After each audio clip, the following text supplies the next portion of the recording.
Hi, this is Dark Journalist. Today's special episode will stay in your mind for a long time. We have the former Watergate attorney and best-selling author Douglas Caddy with us.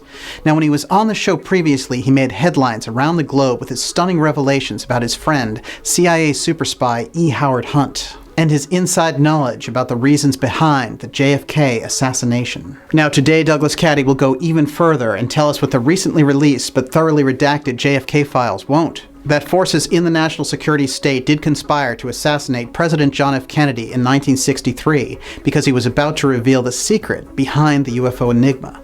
Now let's go talk to a man of history, former Watergate attorney Douglas Caddy.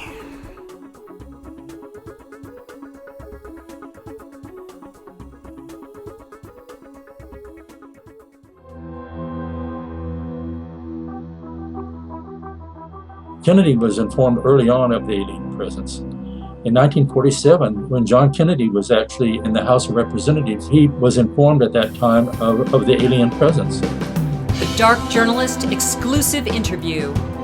JFK Files Unredacted. CIA Insider reveals the alien presence. An in-depth two-part episode with Watergate attorney Douglas Caddy.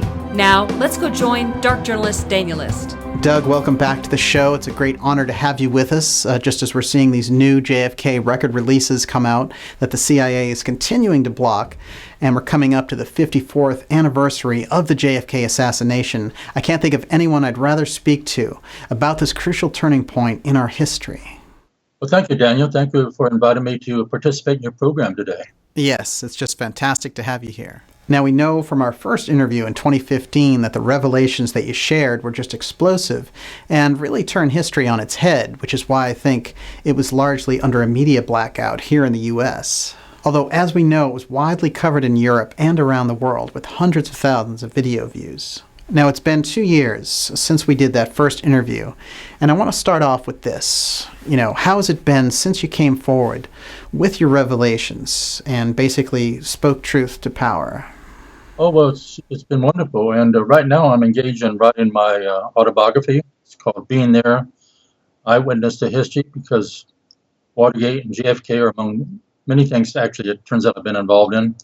Really through no endeavors of my own, it just happened to have been there. But, and in my autobiography, I cite, and I put the link to our interview of 2 years ago. I want people to go back and look at that. Because I think we covered a lot of material there. There's no question, and it's one of our most popular episodes, and that's been the real breakthrough of bringing your powerful experience forward. Now, do you feel that people understood the kind of complex web of information that you brought forward at that time? And how did the reaction strike you? Well, I thought the comments that were beneath the YouTube program showed people actually you have a very informative audience, put it that way. They're on top of a lot of things, and they brought forth things that should have been brought forth, the things that they knew. Right. And I was very, very pleased on the whole with everything that was said there. You apparently have an audience that, a highly educated audience, an audience that's very attuned to public affairs today. And so apparently these are things that they're very much interested in. Absolutely. It's a great point. There are tremendous viewers out there with great insights, and we really appreciate it. Now, how did it feel for you personally to let out some of the secrets that you've been walking around with for over 3 decades? Well, it was a great relief on my part. It takes a program such as yours where one can speak for a period of time to get the whole story out. I've been interviewed like on the Power Show, but it's such abbreviated segments that you really can't explain what you want to explain, put it that Yes. way. And so yours was the first, and I appreciate your approaching me. Yours was the first, I watched your videos and I became intrigued by them, to be honest. and I reached out to you to see whether you were interested in perhaps what I might be able to present. Right, and we're all so glad you did. Now, it was certainly powerful, and we have more to get to today, but I do want to say there was so much information in there about your relationship to CIA super spy E. Howard Hunt, and the most powerful thing, of course, that came out of all that in that first interview was your meeting with Hunt before he went to prison for Watergate. So can we take you back to that meeting when you were at Yenching Palace and having a deep conversation with him and you started to ask him important questions. Well, the meeting took place in 1975, okay? I'd only seen Hunt 3 times. This would be the 3rd time I saw Hunt since Watergate broke. Watergate broke on June 17th, 1972, Right.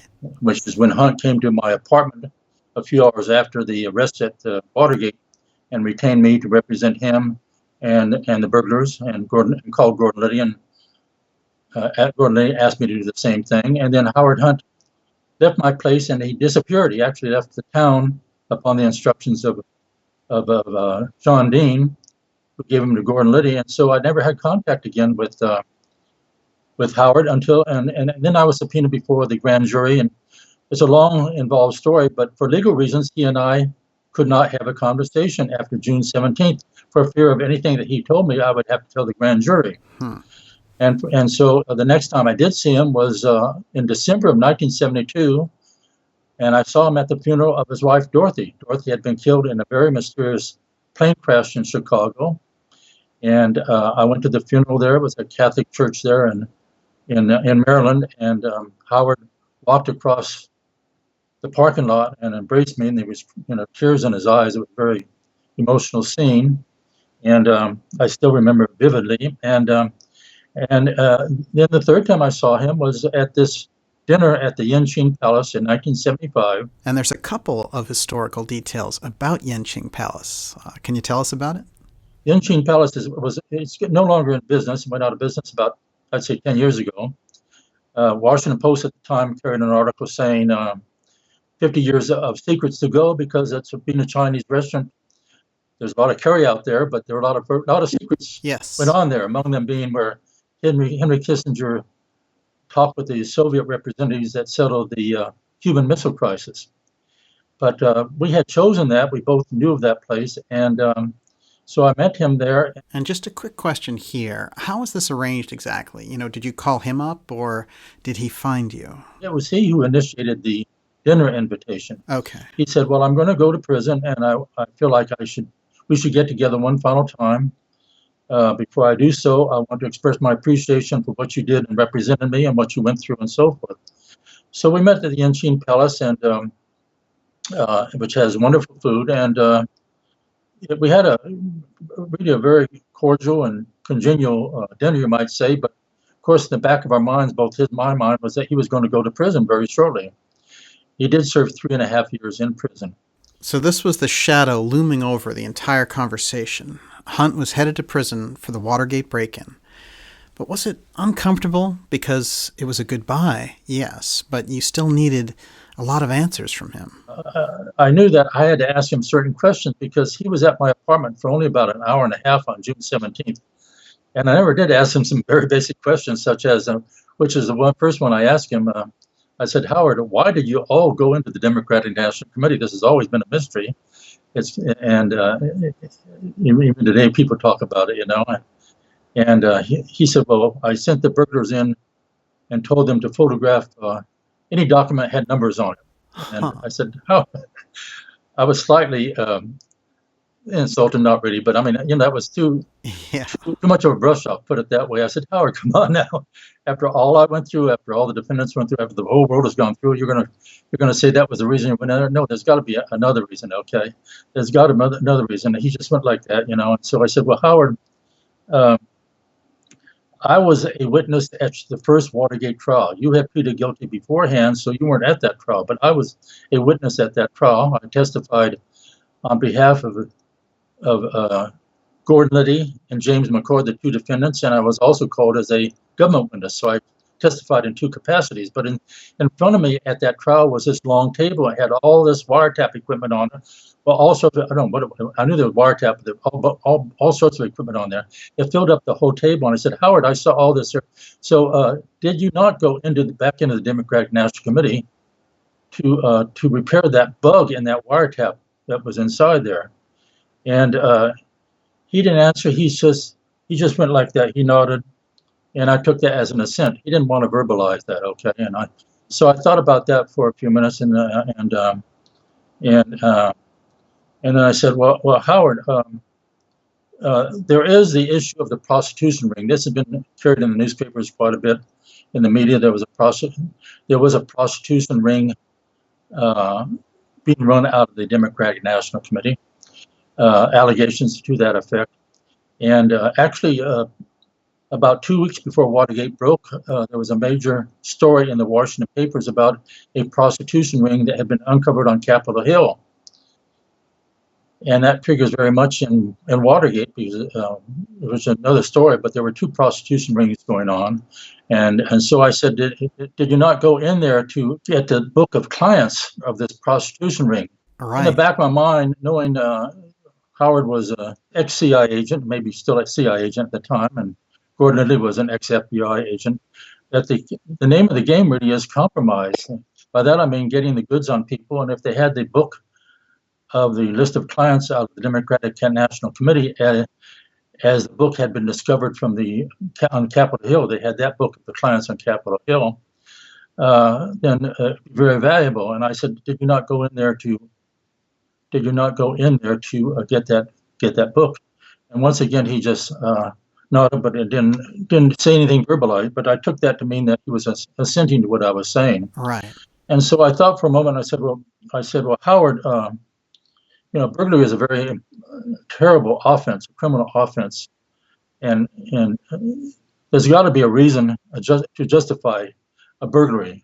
Even a criminal has to have a reason. But the two reasons you've given, which we've talked about here, fixing the wiretap and getting the list of clients, really does not justify the risk of going to the Democratic National Committee.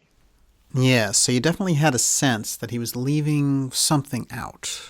These were important reasons, but not enough to risk the presidency or scandal for these two things. And he hesitated and said, well, there was another reason.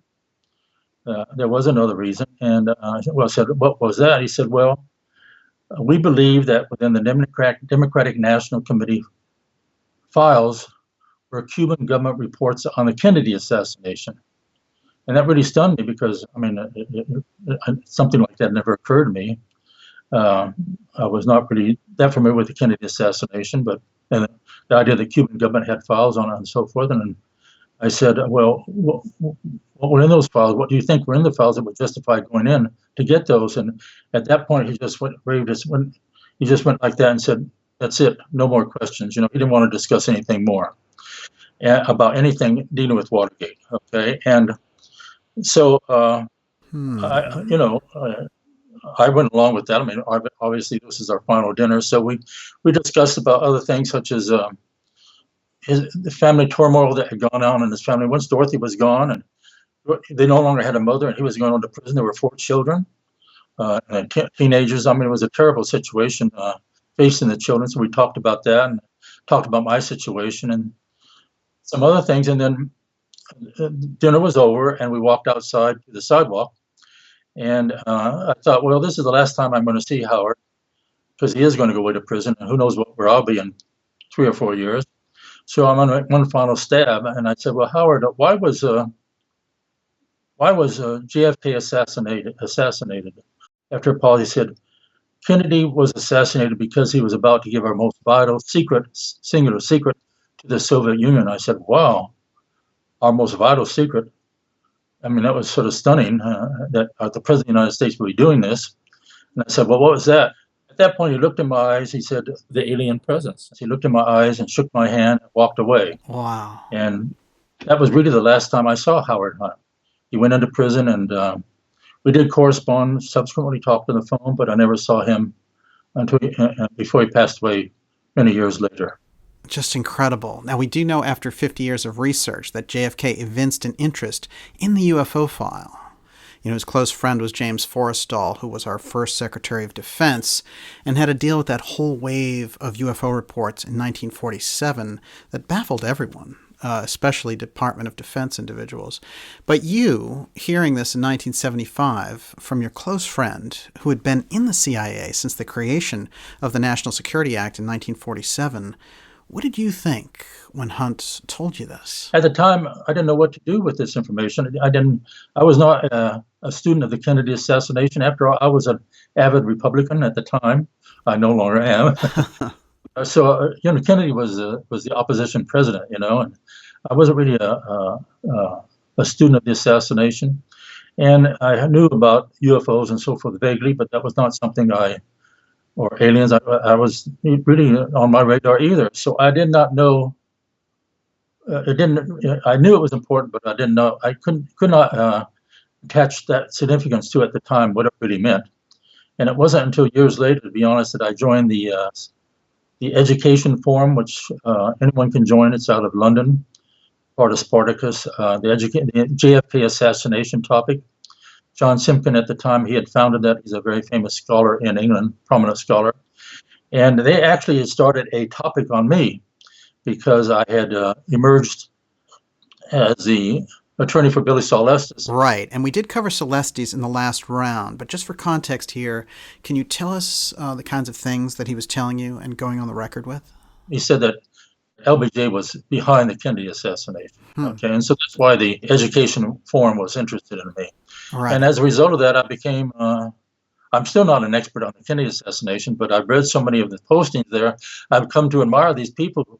There are people in our country who know in thousands of the most intricate details about the Kennedy assassination. You can mention the most minor name and they'll come up with the whole biography and everything like that. And it's fascinating because the Kennedy assassination to this day is a great mystery. Yes. Just as Watergate is. They're both great mysteries. And so I've got an education on the Kennedy assassination, and so Howard's remark started gaining significance in my mind. So Hunt's saying it was the alien presence that was our most vital national security secret, and it was Kennedy's willingness to share this information that got him killed, started to be understood by you in a whole new way. So where did you go from there? So it was a matter of, in my mind, connecting the dots and connecting them way back to what Howard Hunt had told me. And so we have to analyze why Howard Hunt would be in a position even to know about this subject. And yeah. Howard Hunt, there's a great deal known about Howard Hunt, but there's a great deal still not known about Howard Hunt. But what the public record does show was that in World War II, for a while, he was with OSS, Office of Strategic Studies. That was the group that before the CIA that evolved in the CIA, and his assignment was to cover General MacArthur. And then they called him to really active duty, and with a group of other patriots who were OSS agents, they were parachuted behind the Japanese lines in I think it was Indonesia. And he actually witnessed one of their people being captured and skinned alive by the Japanese in their camp. They were in the jungle watching this going. There's nothing they could do about it, but it was an agonizing thing to watch, of course. Well, he had his share of brutal war experiences, and he certainly was battle-tested. Now, how did he end up doing intelligence work? So Howard joined the CIA in 1947. Now, 1947 is an important date because that's when President Truman created the National Security Act, created the National Security Council, and created the CIA. And I believe, and we'll probably get into this shortly, Majestic 12. Exactly. Because that was when Roswell took place, okay? And so Howard Hunt entered the CIA at his birth. He knew all the officers from the beginning.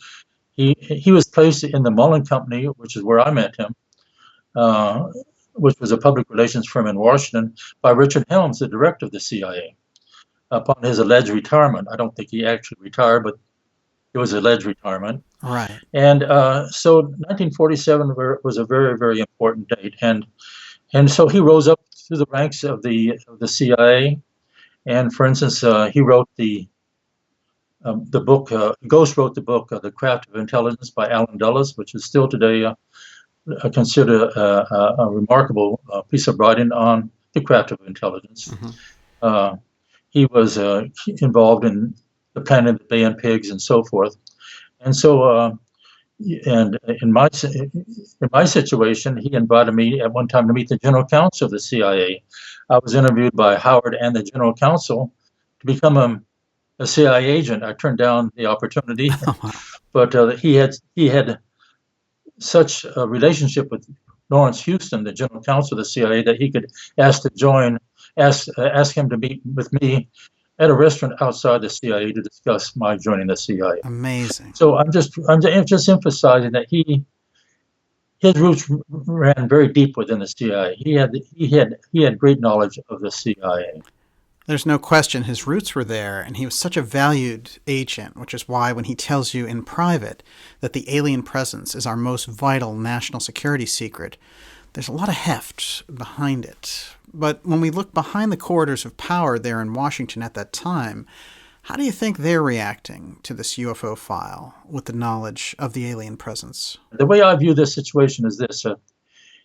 If you or I were president of the United States, so if you or I were president of the United States and someone presented to us, to you and I, each of us, credible evidence that there was an alien presence interacting with planet Earth, would we not create a commission of probably the very wise people, the smartest people around to investigate this? Yes, definitely.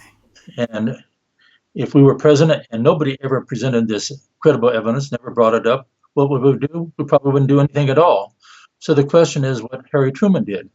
Harry Truman was presented with this credible evidence, and he created Majestic 12. That's what he did. He created Majestic 12. And I think that was the logical thing to do at the time. It was the 12 people chosen were patriots. Those were real patriots in those days, real patriots, the wisest minds around. Right. And it has evolved. Obviously, many of those have passed on. Some of those that took their place have passed on.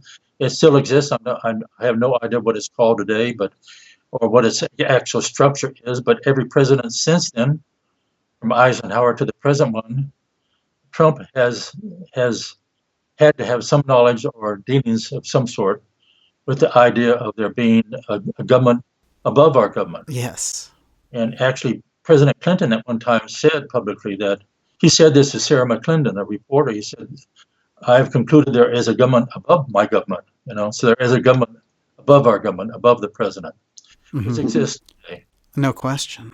When people look at the scenario and they look at the JFK presidency, they may wonder why he had this knowledge of the alien presence and why he wanted to share that, the UFO file with the Soviets at the time. So let's get into that here. And we have to sort of go back and find out, trace why JFK would have this information. He was in Office of Naval Intelligence in the 1940s. Right. That's where I think he got the first information, in the 1940s, after of the alien presence. And then there is the incident. Stan Friedman, who's a brilliant researcher. Oh yes, he's incredibly informative, and we've had some remarkable episodes with him here on this show. Yeah, well, he's, I always drop everything when he's talking. He's he's a fascinating person. Oh, yes. Knows so much. But maybe 10 years ago, Stan Friedman went to Harvard University, took the file there in the library on Donald Menzel. Donald Menzel was a professor of astronomy there. He was a foremost public skeptic of the UFOs and everything like that. Whenever the media wanted someone to make a statement debunking all this, they would go to him. And so he wanted to examine the file that Harvard would have. And so he was looking at the file, and he came upon a file within the file, the JFK file. Well, John F. Kennedy had said. He said, well, as he recounts, he said, well, this is rather interesting, as only Friedman can say in a sort of, his drawl manner of speaking. This is rather interesting, And he opened it, and there was a letter there from Menzel to John Kennedy in 1957, in which, and at that point, Kennedy was a U.S. Senator, but he was also on the board of overseers of Harvard University, saying, when you receive the proper clearance, you have obviously, as a U.S. Senator, he had security clearance, but there were security clearances even above U.S. senators. Those on the Senate Intelligence Committee have clearances higher than the other senators inside the Senate because they are on the Intelligence Committee. He said when you get the proper clearance, which he thought was probably imminent, I want to brief you on my activities with NSA, et cetera, and so forth. And what Friedman read into that was possibly on the UFO and the alien presence and so forth. And it was startling to Friedman because the public persona of Donald Menzel was being the public critic of the idea that there was UFOs, or we were, and Oh yeah, he was the biggest UFO debunker there and was. yet when you got into his file, he was actually a member of Majestic 12. Right. He was one of the 12 people who knew everything, But his assignment apparently was to persuade the public there was nothing to this, and so there's no doubt that Menzel and John Kennedy interacted at different times subsequently to that. And when Kennedy became president, he wanted to pursue this subject. He knew enough about it at that time to pursue this subject. So one of the first things President Kennedy did in June of 1961, he was just sworn in January, was to consolidate the activities of the CIA. He really made the CIA activities subservient to the Defense Department. Mm-hmm. He put the covert activities in the Defense Department. And one reason he did this, of course, was the Bay of Pigs was in April and had been badly burned by the CIA. Badly burned, and he actually fired Allen Dulles, the director of the CIA, because of how he had been misled because of the debacle of the Bay of Pigs invasion. So so in June he did that, and also a few months later, it may have been the same month, he initiated by letter a relationship with Khrushchev, the premier of the Soviet Union. Right. His first year becomes a whirlwind, especially after the Bay of Pigs failure and the CIA having tried to basically obligate him into a Cuban invasion. And that plan was actually thoroughly cooked up in a previous administration. So it was a holdover. So it's quite the fast learning curve for the new president on that. Now, we know that Dulles was in the MJ-12 group. So when he's fired as CIA director, JFK is probably making waves into that secret structure. In my opinion, the way Kennedy approached this was he wanted to get greater knowledge of Majestic 12 and the whole subject piece by piece, sort of obliquely, rather than direct challenge to them. Okay, and so he made different speeches. He made a speech at American University in June of 1963, a famous speech about advocating peace, how important it was. Overtures to he had previously met with Khrushchev in Vienna. That was also in 1961, in which he sort of sounded out reapproachment between the two countries. Mm-hmm. Made that speech at American University. And then he made a speech in September of 1963 at the United Nations, in which he said the exploration of outer space is not something just for one country. It's not just for the United States. It's something that all countries should participate in, but singling out the Soviet Union, specifically saying that this is something that America and the Soviet Union should do jointly, not only outer space, but a joint landing on the moon. Yes, and this was the step that was to become the final straw for the deep state. Now, I've put together a brief overview here with some clips, and let's take a look at this and then head into what happened in Dallas 54 years ago. Let's watch. In 1961, when President Eisenhower said in his farewell address that Americans needed to guard against the military-industrial complex, it caused a stir that rippled for decades. Here was a decorated war hero and president warning against elements in the military seeking control deep in the national security state. When he met President-elect Kennedy, he no doubt passed along this warning in greater detail. There is strong documented evidence that JFK evinced a deep interest in the subject of UFOs, which may have come from his talks with Eisenhower.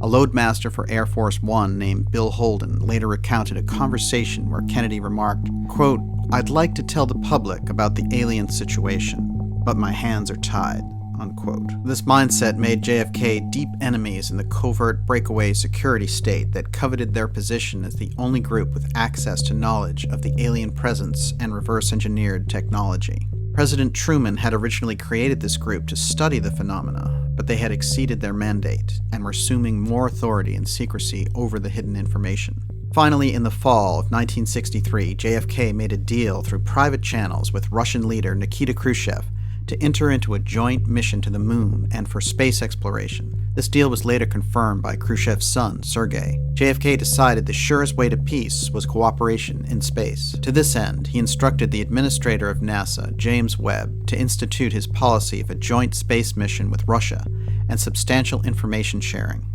This National Security Action Memorandum number 271 was followed by a secret memo to the CIA released under the Freedom of Information Act. In it, JFK asked the CIA director for classified UFO information and details of high-threat cases. These memos are dated November 12, 1963, 10 days before President Kennedy was assassinated in Texas, where just a year before he had given his famous speech about the U.S. going to the moon. We choose to go to the moon in this decade and do the other things, not because they are easy, but because they are hard.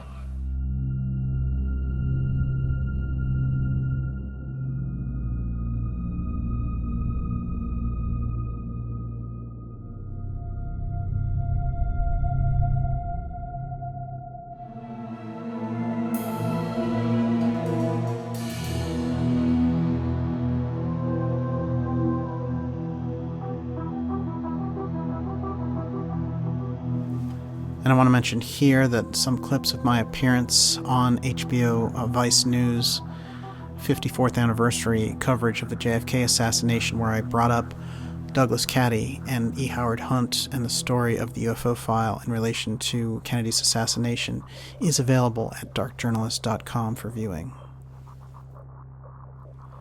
Now, Doug, take us back to when JFK issued the two memos, one to NASA and one to the CIA director, that called upon them to share the UFO file and, in particular, information on high-threat cases. Well, 10 days before he was killed, we're talking about November 12th, 1963, he issued National Security Action Memorandum 271, in which he directed, it was a directive to the administrator of NASA that he would begin working with counterparts there in Russia who held similar posts and so forth on the subject of outer space coordination between the United States and Russia and outer space and landing on the moon.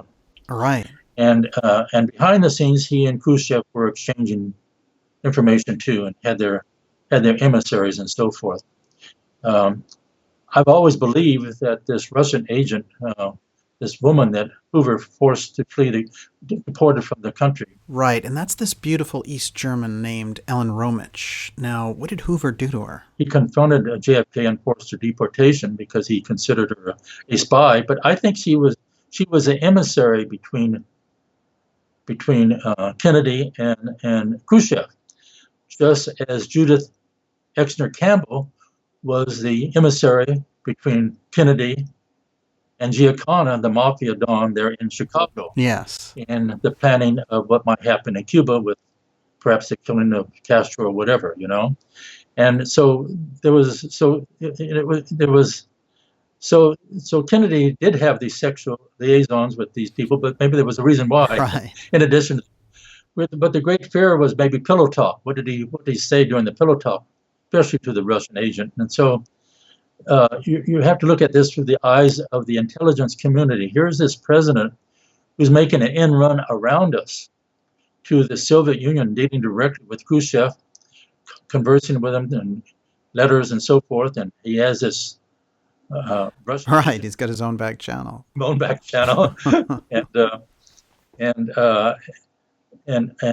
he's obviously he's making an end run around the intelligence community. He's not even consulting us on these things. He's doing it on his own accord, you know. And something's got to be done, okay? And something was done, okay? Right. And it was done on November 22nd, 1963. And it was done because he was about to give our most vital secret to the Soviet Union, which was the alien presence of which he had gained knowledge of. Now, one of the interesting things about that was happening in his administration was from 1961 to 1963, Colonel Philip Corso, who was head of the Foreign Technology Desk in the Pentagon, which is part of the Research and Development Office headed by General Arthur Trudell. General Philip Corso's job, as he explains in his book, The Day After Roswell, which was published 20 years ago in which he talks about and describes his work under direction of General Trudeau in taking materials crafted by products of the alien presence that have been received or derived from crashes or maybe given to us, or who knows how these different products were given and materials were given to us. And his job was to take them to major corporations throughout the country and ask them to back engineer them, and which he did. And now, in the biography on Wikipedia of General Corso, this is what they describe here. They say according to Corso, the reverse engineering of these alien artifacts indirectly led to the development of the accelerated particle beam, fiber optics, lasers, integrated circuit chips, and Kevlar material. Now, this was 1961 and 63. That's during the Kennedy administration. Obviously, Kennedy gave the approval for this to be done. He was on top of this. And through the eyes of the intelligence, they knew this, the intelligence community knew this was being done too. And so they were saying, maybe, I don't know what they were saying. Okay, you can't read what was in their minds, but they might have been thinking, is he going to give what we know in our back engineering of these products to the Soviets? Is he going to, how far is he going to go in seeking peace with the Soviets through outer space and through the landing on the moon? I think in Kennedy's mind, this is the way of dealing with the alien presence. It took the united front of the two greatest powers in the world, the United States of America and the Soviet Union, to develop a policy of dealing with the alien presence. It had to be done through a joint decision, through a joint policy. And I think that's what he was attempting to do. And so he was killed because of these efforts on his part. It is a shocking revelation that JFK, attempting to make the world safer and society more open by sharing the information in the UFO file, was assassinated by those elements in the national security state who saw the secrecy around UFOs as a bigger secret than the atomic bomb. And Corso's statements really line up with your conversation with Hunt, so Corso helps us connect these dots.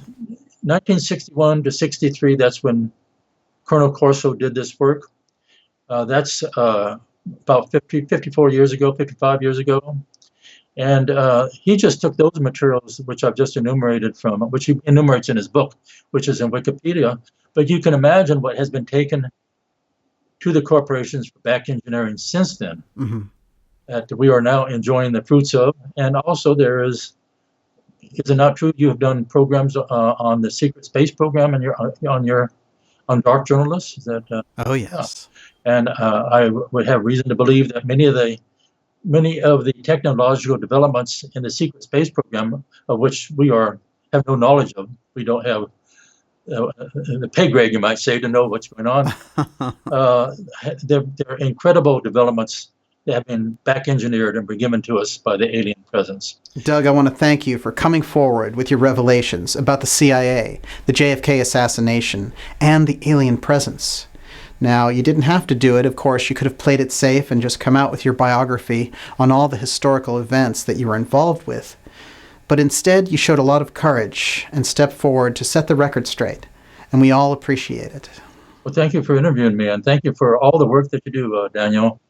You're a whistleblower par excellence, and you're blowing the whistle on so many things now. I mean, it's mind-boggling, to be honest, what you're blowing the whistle on. But we thank you. All Americans thank you. In fact, the world thanks you. And keep up the good work. Will you do that? How much you'll do that? I'm sure you'll do that. Right? I definitely will, Doug. And I really appreciate you coming on to help shine a light on this dark chapter in our history, where President Kennedy sought to make the world a safer place and risked everything to share the information in the UFO file. Without your powerful testimony, we wouldn't have this crucial missing piece of the puzzle. And of course, in my HBO appearance on Vice News for the 54th anniversary of the JFK assassination, I cited your conversation with E. Howard Hunt because it's absolutely essential confirmation of the wall of secrecy around the UFO file. Now, everyone will be able to get your autobiography called Being There, set for release in January 2018. just a remarkable life. You know, you have shown up in these major moments in our history, and it's almost like destiny painted a pattern for you, because there you were somehow, drawn into these powerful moments in time, and coming forward with the revelation now of the alien presence as the missing link to understanding our governance structure here on Earth. Here you are again.